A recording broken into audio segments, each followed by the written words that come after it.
أعوذ بالله من الشيطان الرجيم. بسم الله الرحمن الرحيم. ولقد نجينا بني إسرائيل من العذاب المهين من فرعون إنه كان عاليا من المسرفين. ولقد اخترناهم على علم على العالمين وآتيناهم من الآيات ما فيه بلاء مبين. إن هؤلاء ليقولون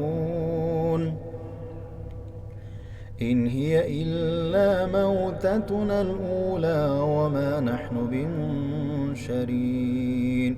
فأتوا بآبائنا إن كنتم صادقين. أهم خير أم قوم تبع والذين من قبلهم أهلكناهم إنهم كانوا مجرمين.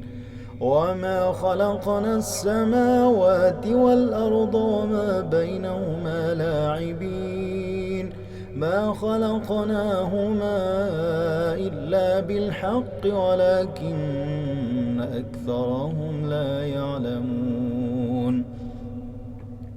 إن يوم الفصل ميقاتهم أجمعين يوم لا يغني مولى عن مولى شيئا ولا هم ينصرون إلا من رحم الله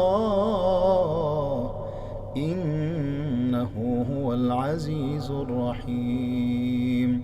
إن شجرة الزقوم طعام الأثيم كالمهل يغلي في البطون كغلي الحميم خذوه فاعتلوه إلى سواء